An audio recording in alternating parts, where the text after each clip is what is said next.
les gastronomes. Aujourd'hui à la Chef Factory, nous sommes heureux de recevoir un ancien élève qui est aujourd'hui le caviste des chefs, Georges Dos Santos. Bonjour Georges. Bonjour madame la directrice.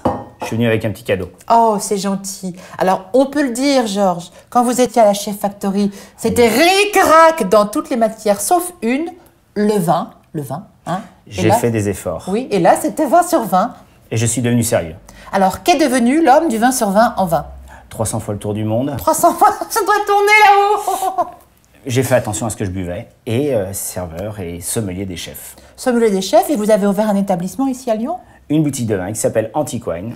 Alors Georges, parlez-nous des vins merveilleux qu'on trouve dans la région de Lyon. En quelques mots, ça va être difficile, mais Lyon est l'une des rares villes au monde à avoir 2 fleuves qui coupent le centre de la ville et avoir 3 domaines et 3 régions fantastiques, le Beaujolais, le Rhône Nord et en descendant un tout petit peu jusqu'à Tain-d'Hermitage, le Beaujolais pour le cépage Le Gamay, uniquement le cépage Le Gamay, on trouve quelques chardonnays, et pour le Rhône avec le cépage mythique le Syrah, et après Roussanne-Marsanne jusqu'à l'Hermitage qui arrive à Tain. J'ai rien compris, mais ça a l'air très bon. Sans compter que la région Rhône-Alpes et la région du Beaujolais n'a pas de classification en cru, alors qu'elle a des crus, un malentendu peut-être, mais on retrouve 12 crus dans le Beaujolais et 10 crus dans le Rhône Nord. Alors Georges, je vous ai fait venir pour parler aujourd'hui de l'accord entre les mets et les vins. Parce que tous vos anciens camarades sont venus pour nous parler qui de sa recette, qui de son astuce de cuisson. Mais si c'est pour boire n'importe quoi avec un bon plat lyonnais, à quoi bon? Alors, par exemple, si je vous dis quenelle. Typique de Lyon, je partirai sur un blanc parce qu'on est sur une sauce qui est généralement crémée,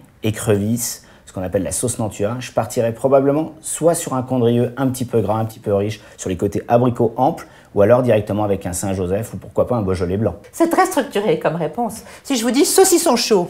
Alors là, c'est le classique lyonnais, avec une sauce au vin rouge, probablement soit un moulin à vent, soit un morgon pour rester un petit peu sur du corps et peut-être partir sur un Saint-Joseph. Il est fort, hein. Si je vous dis volaille de Bresse. Là, je partirais probablement sur un Hermitage ou alors un grand côte rôti. Là, je vais la voir. Et les grenouilles? Saint-Joseph blanc, Hermitage ou pourquoi pas, une fois de plus, le Beaujolais blanc sur un chardonnay, les terres dorées. Et la baleine? Je vois pas. Je l'ai eu. Non, je rigole, je vous taquine. Vous êtes vraiment très très fort, Georges. Merci, j'ai fait des efforts. Non, mais je comprends que vous ayez été sélectionné parmi les 10 plus grands cavistes de la planète. Qui dit de la planète dit de la galaxie. Est-ce qu'on parle de vous dans la guerre dans les étoiles? Non, parce que je pense que ce serait plutôt la guerre des étoiles. Oui, bah, c'est ce que je voulais dire, naturellement. Oui, mais Dark Vador, je l'ai eu en personnel et c'est la guerre des étoiles. Et boit quoi, Dark Vador? Des vins extrêmement sombres, denses. Ça le rend pas toujours aimable. Un grand merci, Georges Ducasse. Georges Dos Santos, voilà, pardonnez-moi. Mais c'est vous qui m'embrouillez aussi avec les guerres des étoiles, tout ça. Ok, d'accord, ok. C'est ça la cuisine lyonnaise, le mariage réussi entre les mets et les vins. Parce que si c'est pour manger un saucisson chaud, rien boire avec... Avec modération. Et avec vous, Georges. Merci.